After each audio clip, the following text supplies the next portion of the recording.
should have been a physical engagement because we had digital mama's promotion. Then there was a birthday of her own yesterday. And today we are celebrating Grace Beke's birthday. And there is an anniversary for digital grandpapa. So these are cakes that we are missing. If we had been physical, I'm sure we'd be enjoying as we share this. But nevertheless, we thank God for the new normal that we are in and for having to gather us together today. We give glory to God.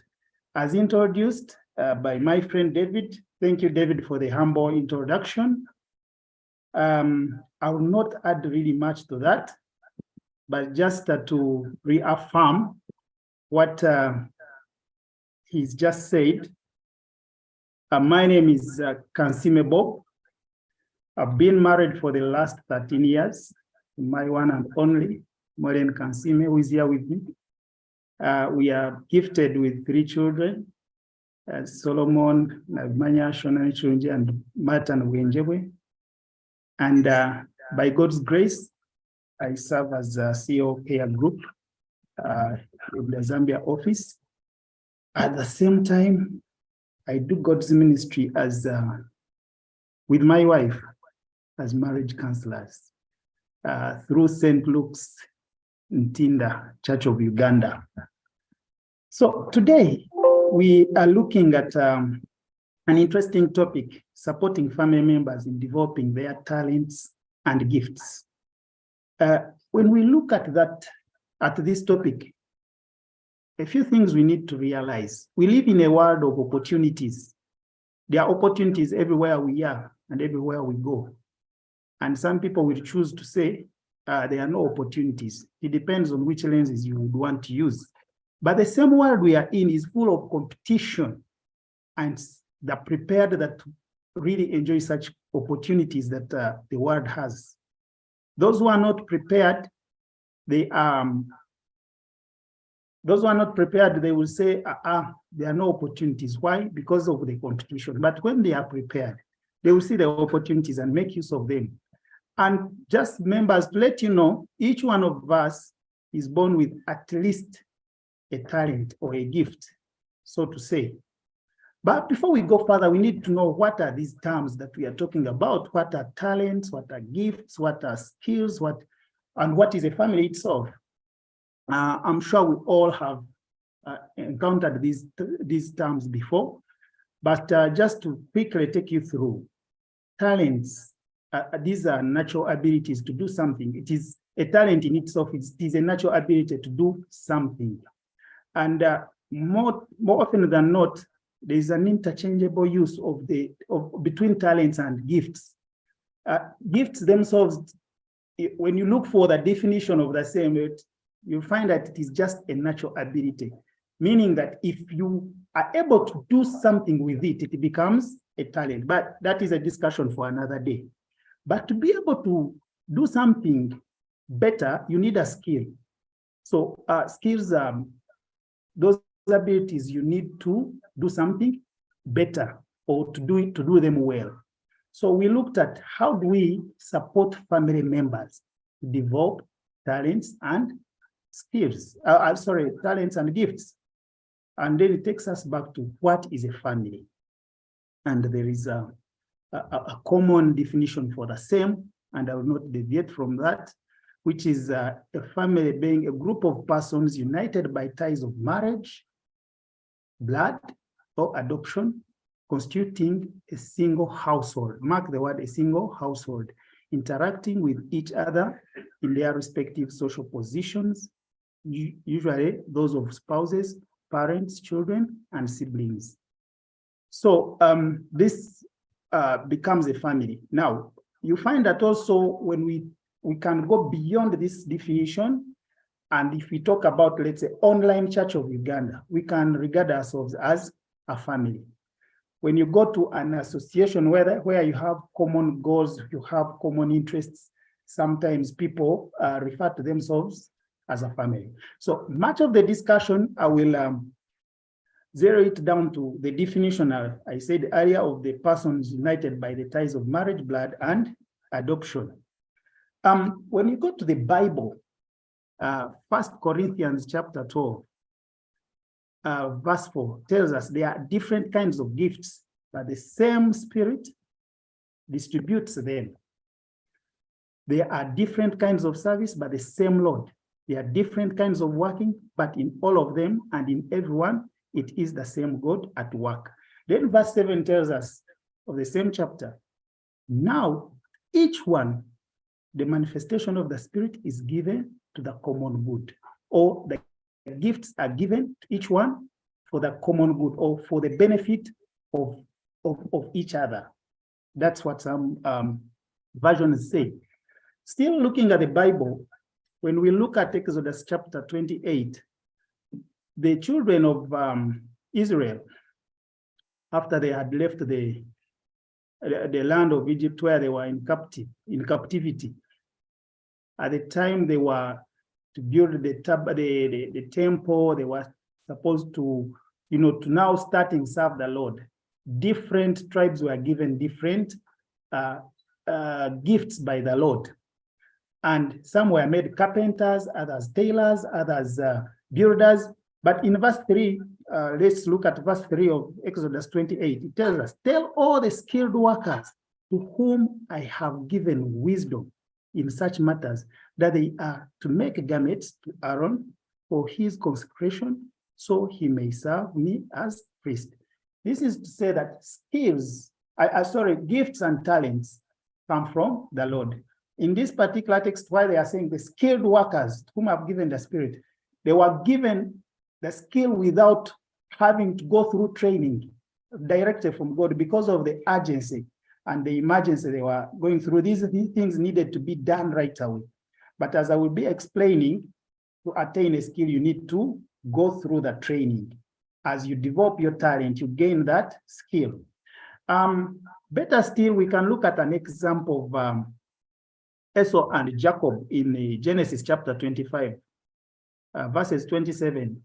It says, the boys grew up, that is Jacob and Esau, and Esau became a skillful hunter, a man of the open country, while Jacob was content to stay home among the tents. Isaac, who had a taste for wild game, loved Esau, but Rebekah loved Jacob. Isaac loved the wild game, so because of that, I think is why he got fond of his son Esau, who was always out doing hunting and coming back with game meat. And for Rebekah, because Jacob was always there, he was always there with the mom. I think, go get me this, do the other. They chat, they talk about this and the other. So they spent a lot of time. No wonder she came to love Jacob. But that is a story for another day. When you go on and read, you go to Genesis chapter 27. We see Jacob asking Esau to go and hunt and kill an animal, come and prepare him the nice meal he loved so that he can bless him. And then Rebekah gets to hear Isaac giving instructions.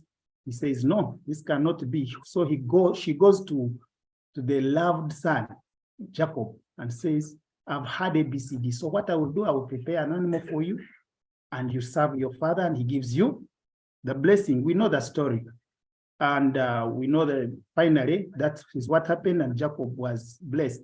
So as we see beyond there, Jacob lived in a life of cheating. When he went to Laban, he was cheated. He cheated also. But we can say he became a trained cheat. So talents may be positive or may be negatively imparted onto someone. And as we go through this discussion, we need to know that. But what are some of those examples that we can look at? When we talk about talents and gifts, we can say that some are spiritually inspired at a given time, for a short time or for a long time, and others are naturally inspired. They are there, someone is born with that, and it just needs to be developed. Some of the examples, for example, are around us in our societies and in our homes with our family members. We have, for example, public speaking. or master of ceremonies. For example, my brother David, if you attend a function where he's a master of ceremony, you don't want him to stop speaking. He's so talented at that. We have gifts like dancing, singing, sports where you have soccer, you have swimming, you have long jump, many others. You have reading. At times when you go to church and someone is reading the lesson and you don't want them to stop because of the way they are reading, how they are changing that pitch and the like. Cooking, these are things that are around us. These are talents and gifts that we can quickly refer to. Now, when you go to the Bible, there are biblical examples that we can refer to. For example, we know King David, when he was still a young boy, he was so talented at playing musical instruments, singing, and even when he was a king, we see him singing and dancing. Talk of Paul who changed from Saul to Paul. He was such a good public speaker, but also a tent maker. We look at Daniel in the book of Daniel. He was a dream interpreter, and the more he did it, the better he became at it. Joseph in Genesis, yes, he was a dream interpreter, but something we can relate with talent and skill and gift. He was a very good administrator. Right from the time he entered Egypt, we see him being an administrator in Potiphar's house. From there, he goes to the prison. Again, he's made to be in charge of other prisoners. He leaves, he becomes a governor, and we see him executing his duties diligently because of his administrative skills. And day to day, we have modern day examples that we can draw from of different talents and different gifts. For example, those of you who follow sports, keenly and more so tennis, there are these two sisters, the Williams sisters, Serena and Venus. They are arguably the best female tennis players in the history of tennis, especially Serena. And they got trained right from childhood. You see those pictures that right from the young age, they were trained and encouraged by their parents. The father, Richard Williams, and the mother, Price. So it's an example of having to support someone to develop a talent. That is one of the examples we can look at. Those of you who follow football, and I'm sure even when you don't follow football, this name has been sounding all over you go. Cristiano Ronaldo. He's widely regarded as one of the greatest players of all time.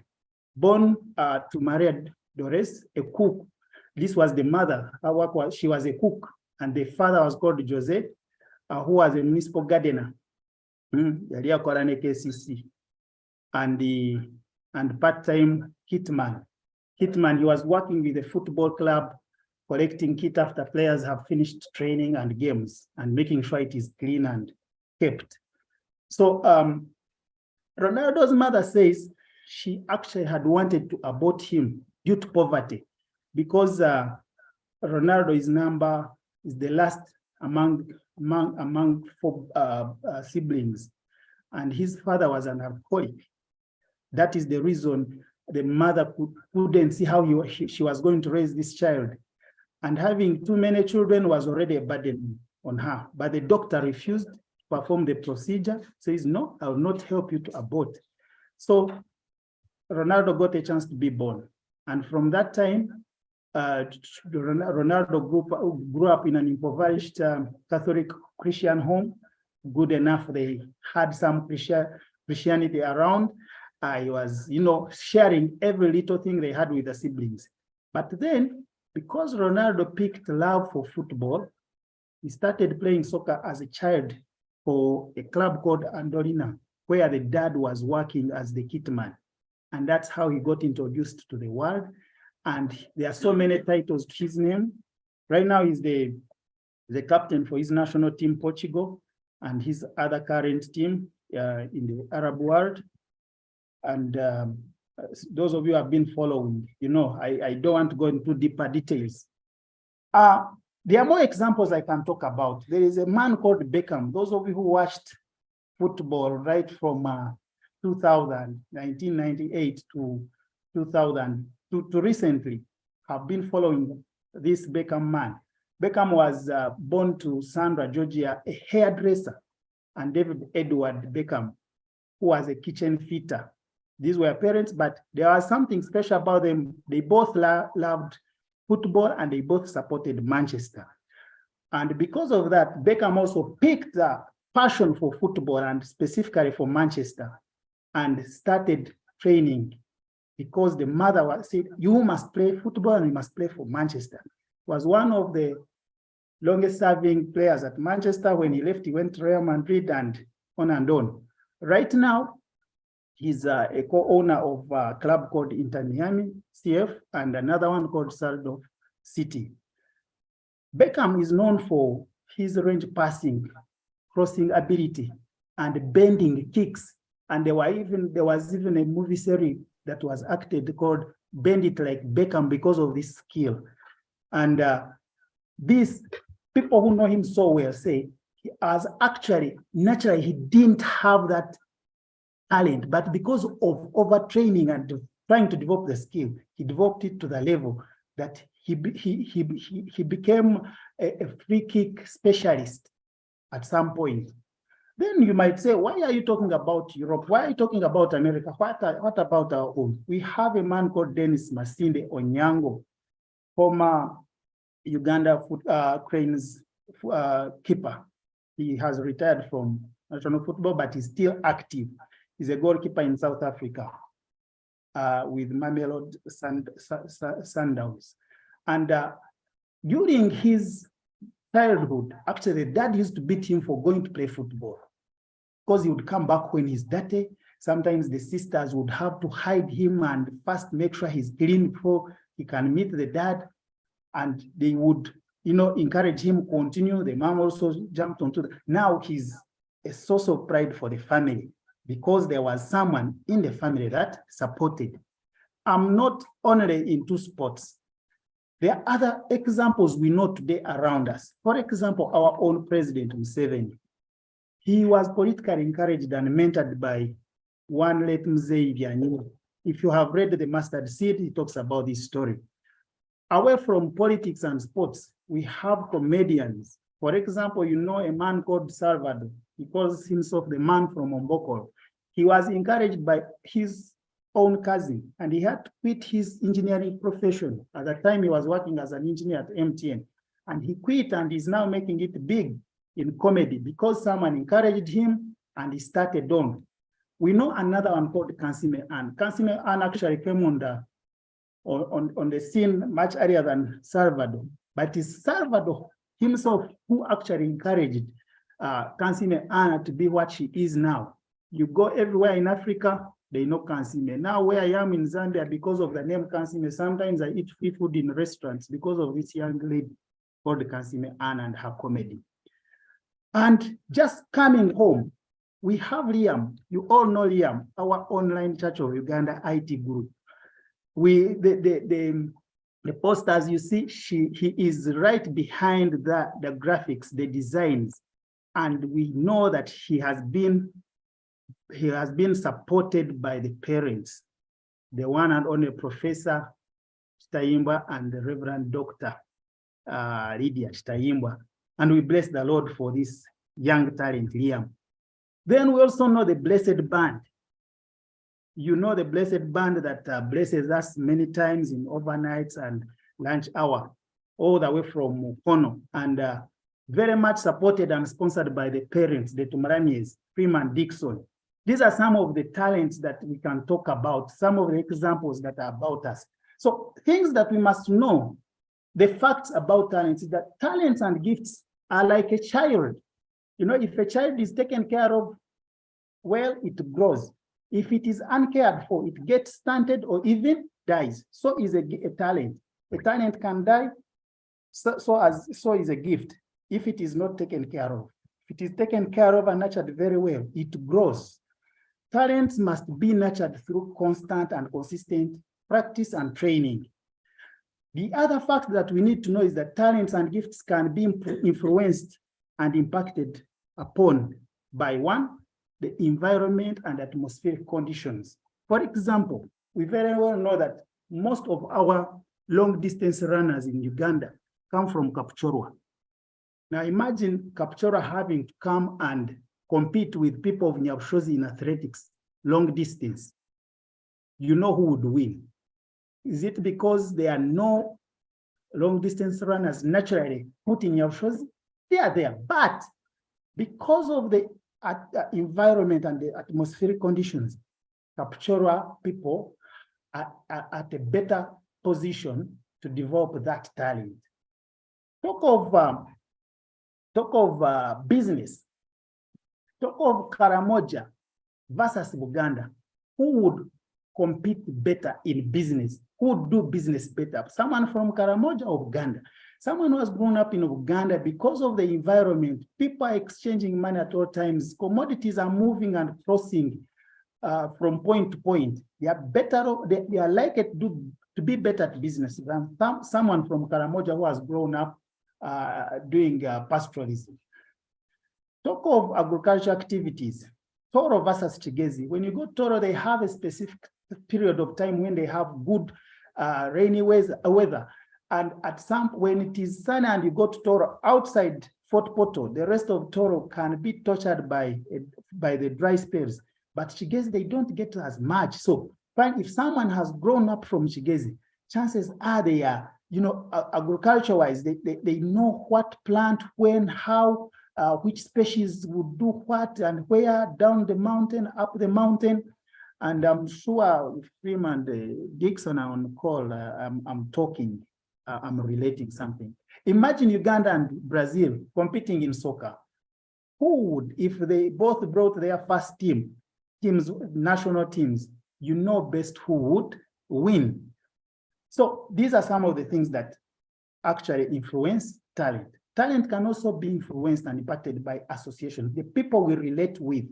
If you relate with singers, chances are you're going to pick interest for singing. So if you have a slight talent in that, you can go along.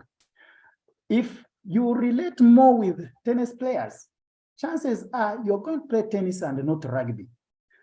And the other influence can be from the passion, natural passion. If I am passionate about politics, chances are I will get into political circles and maybe want to be an active politician. If I am passionate about agriculture, if I'm passionate about soccer, chances are even the people around me, I will influence them towards soccer. For example, in my family, I find that we all support the same soccer teams. Why? Because since I'm the oldest here, everyone came and found me. They now picked on, I influenced them. Not intentionally, but because of how we relate. So why should we develop these talents that we are talking about? What are the benefits of developing talents? First and foremost, like you saw, you need, if you're given a talent or a gift, it must be put to use. But if you do not develop it, you cannot maximize its usage. So you need to gain the skill to do things better using that talent or gift. That is number one. Number two, these gifts come from God, meaning that God has a plan for why he gave you a gift or a talent. So when you put it to use, when you develop it, you attract God's blessings. And if you don't, the reverse is true. And we see this in Luke chapter 19, from verses 11 to 12, the famous parable of the 10 servants. Others want to call it, some versions call it the parable of the 10 talents. And you know where the master gave talents to his servants, and the one he gave 5 multiplied to 10, the other one multiplied 5, and another one gave 1, and what did he do? He buried it. And when the master came back, he asked her, where are my talents? The one who presented 10, he was like, this is good, you have done well. You will be in charge of 10 cities. The one of 5, you'll be in charge of 5 cities. The third one who buried, he said, my master, I know you very well. You like reaping where you have not sown. I know you're a very hard man, so I kept your talent. Here it is. And he took it away from him and gave it to the one who had 10. And so the disciples are asking, why was this man why was even the one taken away from him? And this was Jesus' reply. Verse 26 of chapter 19, Luke. He replied, I tell you that everyone who has, more will be given. But as for the one who has nothing, even what they have will be taken away. Imagine God has given you a gift, has given you a talent, he has given you a good voice to sing, and you don't use it to praise and worship him and inspire other people and put them in the spirit-filled environment. And then tomorrow you want more. You think God would really bless you with more? I doubt it, because it is very clear according to the scripture. The other reason, the other benefit could be the route to life breakthrough. For example, you can break through financially, like the case of Ronaldo, from a very poor home. Now he's very rich. He flies the mom to wherever she wants. Unfortunately, the dad died due to alcoholism, but the mom is still alive and takes very good care of the mom. But there is also a friend who helped him to actually become beyond just training as a young boy, to joining professional football. And he has taken care of that friend from A to Z. He keeps very good care. He has a monthly retainer for him. And another breakthrough could be into ministry. You could be having a calling into ministry. And if you don't put your talent or gift to use, or if it is not developed, that ministry calling could die. Also, it positively impacts others to the glory of the Almighty God. As we saw in 1 Corinthians 12:7, that the Spirit has given us, has given gifts for everyone, for the common good. So imagine if you don't develop it, it means those who would have benefited from it would have not. There are people who specifically will come to church, and probably that's the day they may decide to give their lives to Jesus because of how you sing. There are people who will specifically come to church because of how you preach. So if you don't develop that gift, if you don't develop that talent, how many people will you have kept in sin? You can imagine. Use resources equitably. Imagine, we know cases of where you're trying to push someone to do something, but they are not into, because you're in a community where everyone plays football. For example, you want your children all to play football. You'll end up spending a lot in that because you have not developed the right talent. But when you develop the right talent, if they are swimmers, you channel them into swimming. So by developing the talent, you're not going to be asking a fish to climb a tree. Neither will you be asking a bird to swim. You rather ask a bird to climb a tree or to fly, and a fish to swim. So you won't be wasting resources. You won't be wasting your time. The other thing, it leads to personal and family development. Cases where it grows into professional exposure, professionalism, where people start earning from it. We know people like Usain Bolt, the athlete. We know Kiprotich. We know we knew Nzukuru who ripped big from their talents. So there is that personal and family development. To look at more benefits, when you develop a talent, it increases productivity, not only in that area of the talent, but 360 in life. How? One's self-esteem gets boosted. And once someone's self-esteem is boosted, doesn't matter whether you have developed their talent in playing a piano, but they will be confident in all the other areas of their lives, chances are, because every time they are playing, you know, they are getting more confident, and it does not stop only on what they are doing at that time, but it goes through all the areas of their lives. Then developing talents helps to avoid frustrations and stress, both for the individual and for the family. Imagine you have a dream for your child, son, or daughter to be an engineer. And for them, their interest is in music. If you identify music as their talent, then you support them in that way. Tomorrow, you won't be frustrated or stressed because they are performing poor in an engineering class, or even after graduation, they are not being the engineers that they were meant to be. Why? Because they were pushed there. It was a force there. They don't feel it in them, in themselves. The other thing is it creates relevance for one within the family and society on national level at large. Hence gives them a sense of accomplishment. For example, I used to play rugby at competitive level, and I was chanced to represent my country. And every time I'm talking about it, fills me that sense of pride for the country because I represented my country, Ghana, not once, not twice. And so it gives me that sense of accomplishment. And every time there is a chance to do something else for the society, for the community, I draw from that sense of accomplishment. Also, it leads to exposure and meaningful connections through travels. For example, for my case, the same example of rugby. The first time I stepped out of Uganda was because of rugby. The first time I stepped out of the continent, Africa, it was rugby. The first time I stepped on the plane, it was rugby. So and you know, supported me. My dad was behind this. Every time I said, this rugby, that, within the limited resources there were, he would push me, he would encourage me, go for it. And no wonder, there are things, of course, later I connected to work opportunities. If it had not been for rugby, probably I would not have gotten those other opportunities. So it gives that exposure and meaningful connections if you develop a given talent and gift. Then if you don't develop the talents, someone is likely to become a burden. As Paul asserts in I think in 1 Thessalonians, says, he shouldn't be a burden to the people of, I think it was Colossians, where he says, I shouldn't be a burden. Even if I have the right to burden you, I will not be a burden. Why? Because besides preaching the gospel, he was also a tent maker, making his own money.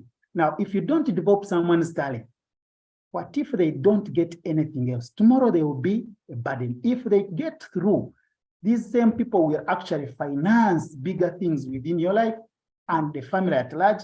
But above all, they themselves, they will be financially stable, not to burden you.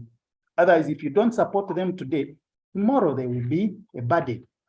So we have now looked at the benefits.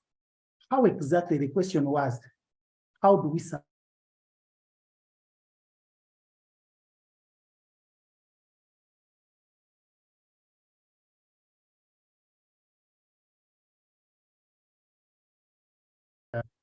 Could have disturbed the connection.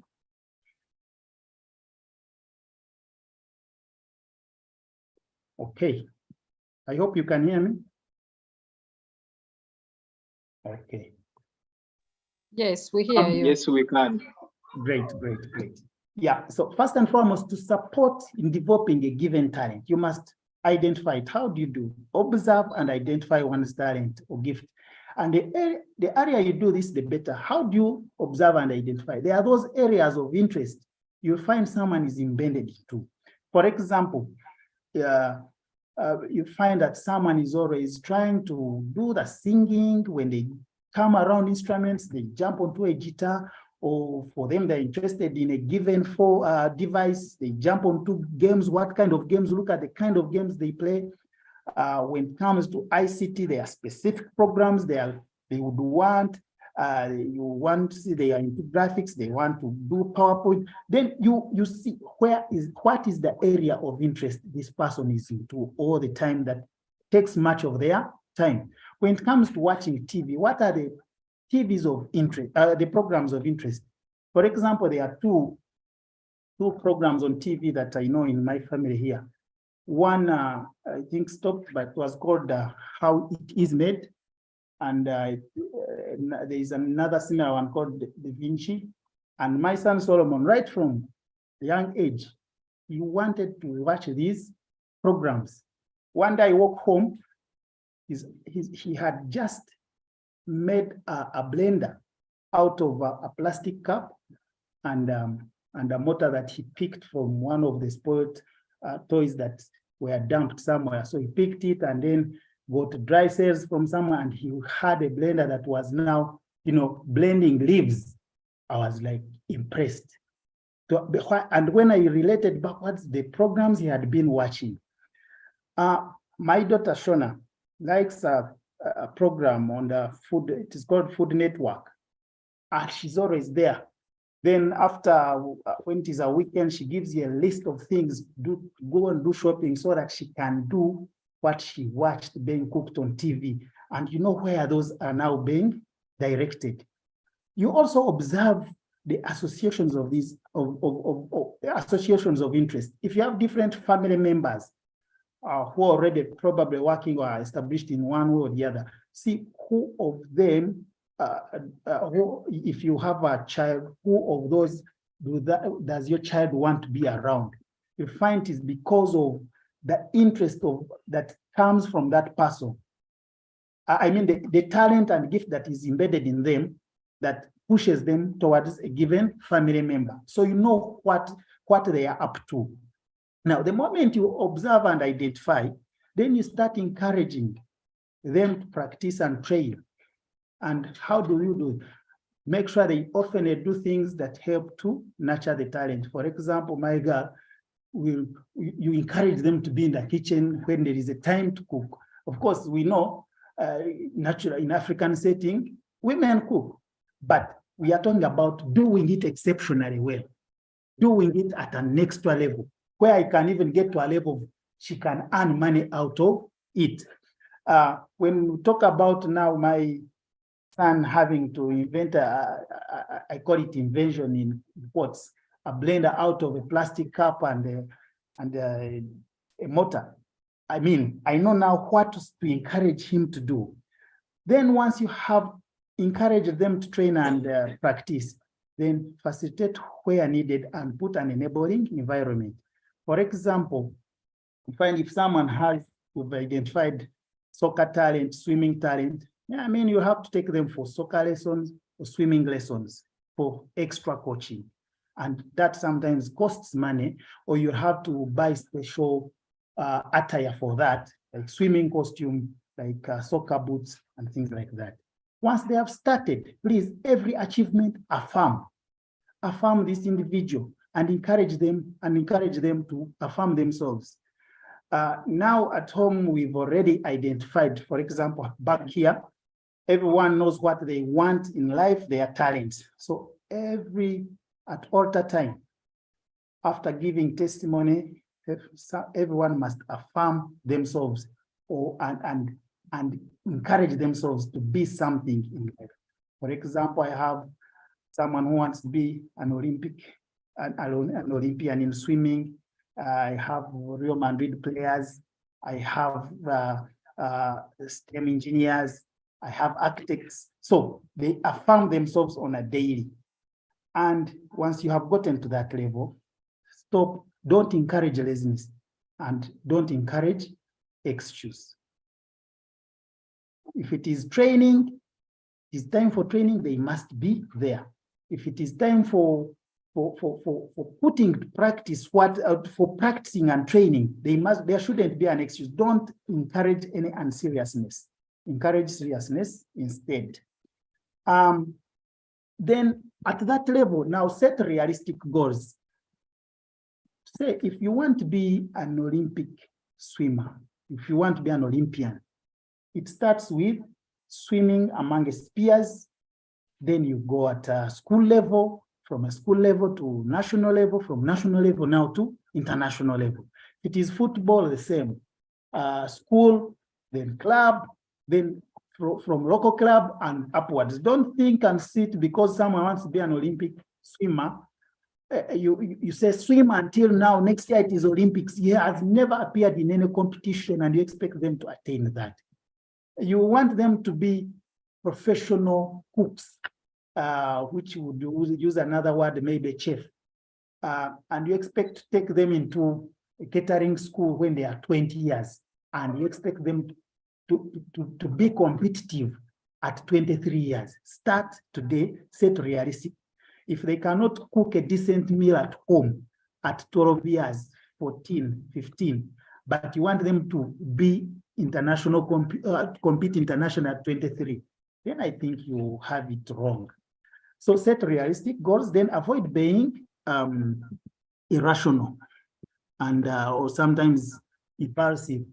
So every age mate of yours on the village is able to do this. Why not you?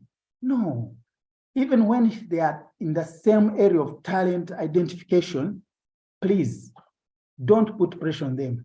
Do you know when these friends of theirs, the peers, started training for the same?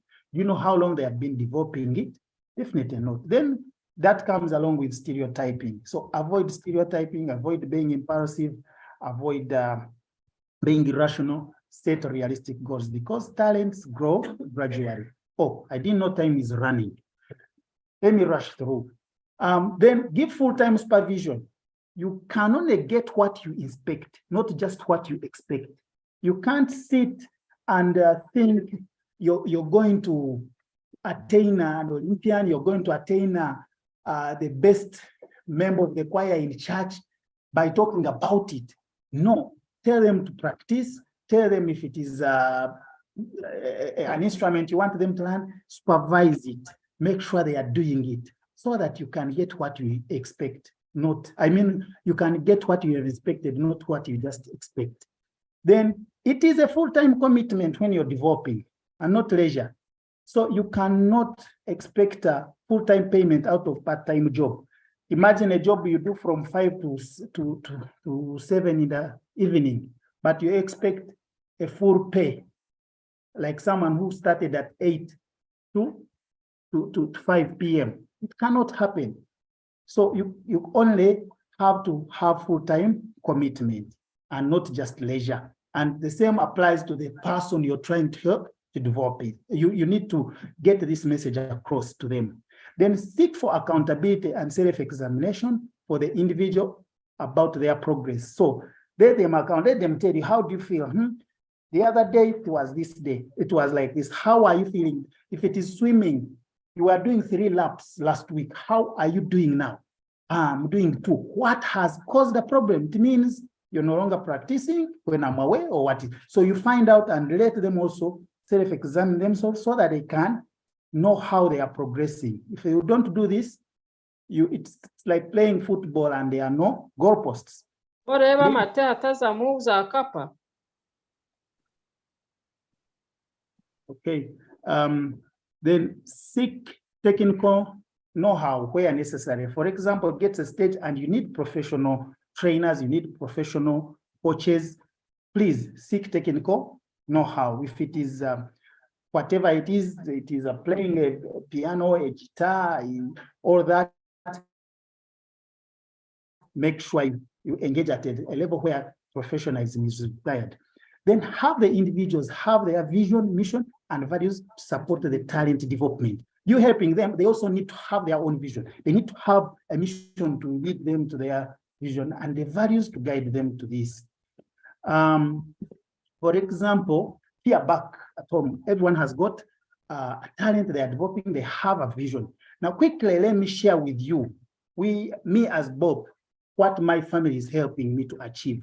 My personal vision is to be a world-renowned inspirational and transformational mentor for the boy child and married couples. And my mission is to inspire and transform the boy child into responsible and confident masculinity, and also shape marriage relationships according to God's intended purpose through counseling, public seminars, and workshops. And some of my values that will guide me to this is integrity, compassion, affection, prayerfulness, among others.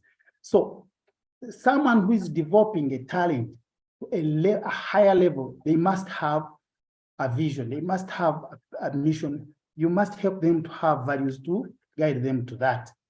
Now, key to note, in the developing talents and gifts, there is work involved. It is not a walk in a lover's park. There is work involved. It must be intentional. There must be consistency. It is sacrificial. You must forego some sleep at some point. For example, for my boys who want to play with Real Madrid, we wake up together at 5 and we do exercise. When we are in morning prayer, we're also doing exercise on the other side so that they can be better than the average. You have to put in time. Some things you must forego. their TV programs you forego if you have to develop a given talent. You can't be in the kitchen at the same time. You want to be the best cook, and then at the same time you want to know every soap on the TV. There are friendships that we have to drop that don't add value to you. And the moment you are developing a talent, it is not a social obligation. For example, as a parent, taking a child to school is a social obligation now. But me having to see them train as swimmers, as footballers, it is not a social obligation. But once you make a choice, it becomes a personal obligation with not for you alone, but also the other people that are concerned. The coaches that are involved, you must pay them. And it is an obligation to pay. It is an obligation to present these people you're helping to develop the talent at the times agreed upon by you and the coaches, to present them for the competitions. Then developed talents and gifts can determine a way of life, like we've seen the given examples previously. Ladies and gentlemen, thank you very much. I wish I had more time. I like talking. I could have gone on and on. Back to you, David. Thank you very much for listening.